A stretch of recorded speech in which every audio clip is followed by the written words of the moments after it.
اینکه یک انسانی بیاد بگه که صفات الله سبحانه و تعالی عین ذات است، این قول باطل است.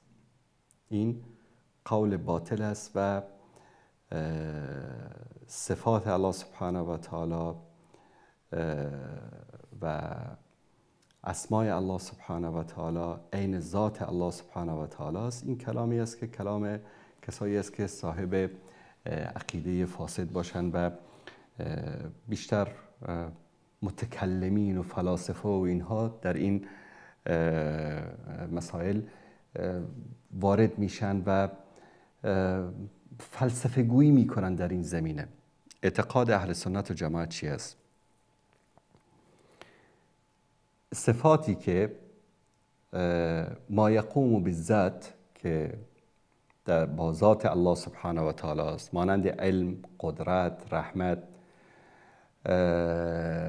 اینها صفات الله سبحانه و تعالی است که در موردش علما میگن که فهیه قدر الزائد علی ما یفهم من ذات المجرده، یعنی عین ذات الله سبحانه و تعالی شده نمیتواند.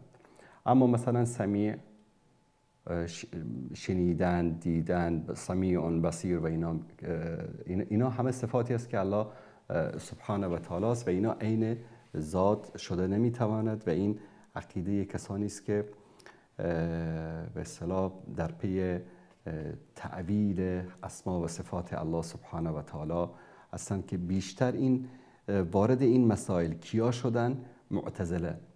یعنی معتزلی ها وقتی وارد این مسائل شدن در مورد تعویل اسما و صفات این مسائل و آمدن یک سری شبهاتی رو بیان کردن و اصلا یعنی هدفشان رد به اصطلاح انکار اسما و صفات الله سبحانه و تعالی یا رد کفر بود یا هر نیتی که داشتن، اما وارد مسائلی شدن که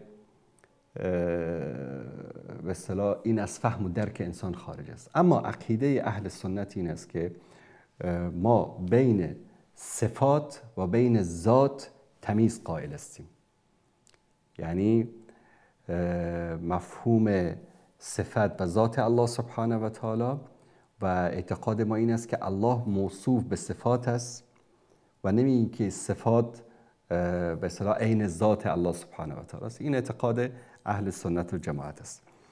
مثلا ابن ابی العز عنفی رحمة الله علیه در شرح عقیده طحاویه میگه که و کذلک مسأله الصفه، و همچنین مسئله صفت، هل هی زائده علی الذات ام لا، آیا این زائد است بر ذات الله سبحانه و تعالی یا نه؟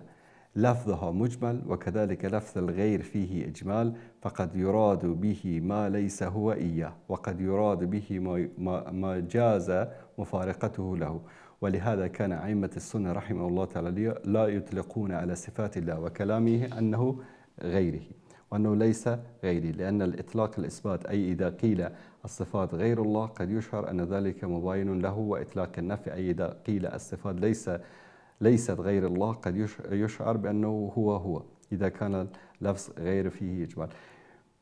به همین دلیل اعتقاد اهل سنت و جماعت چی است؟